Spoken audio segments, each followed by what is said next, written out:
Sementara itu, saudara, seorang bidan di Bangkalan, Jawa Timur ini menemukan cara mengatasi stunting pada balita dengan cara dipijat. Pemijatan ini disebut pijat tuina. Teknik pijat tuina dipercaya bisa membuat nafsu makan anak meningkat sehingga bisa mengurangi angka stunting. Di tangan dulu ya.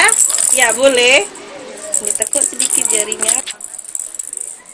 Ini bukan pijat bayi pada umumnya, melainkan pijat dengan teknik khusus yang dinamakan pijat tuina.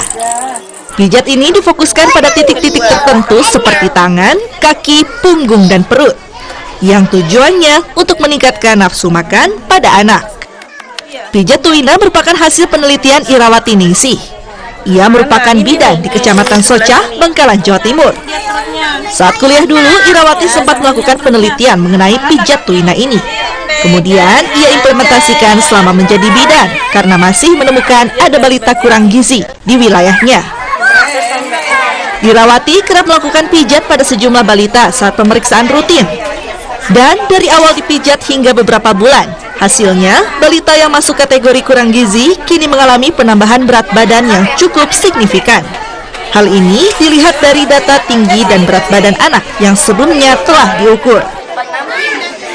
Pijat ini pun tidak hanya dilakukan oleh Irawati, karena ia pun memberikan sedikit pelatihan kepada para orang tua agar bisa melakukannya sendiri di rumah. Apalagi pijat tuina disarankan rutin dilakukan setiap hari selama 2 minggu pada anak yang mengalami masalah gizi. Ya, saya kuliahnya di Nusa dan kebetulan penelitian saya itu tentang pijat tuina. Efektivitas pijat tuina terhadap perubahan status gizi pada balita.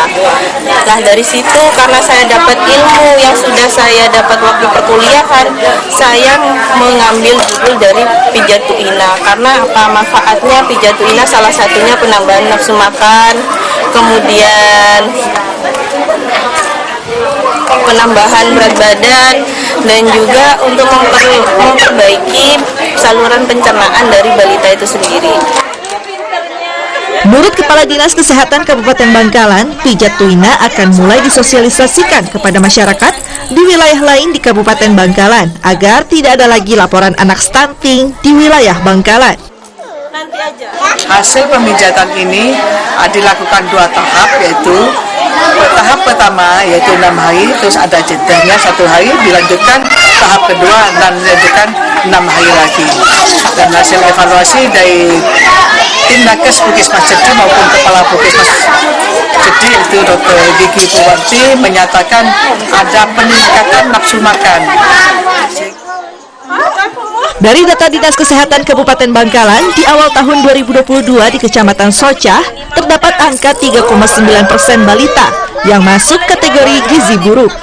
Kini, di tahun 2024 telah menurun drastis hingga mencapai 0% atau tidak lagi memiliki kasus. Sementara untuk kategori balita kurang gizi yang sebelumnya di angka 8,2%, sekarang turun di angka 6%. Didin Muhyiddin, Kompas TV Bangkalan, Jawa Timur.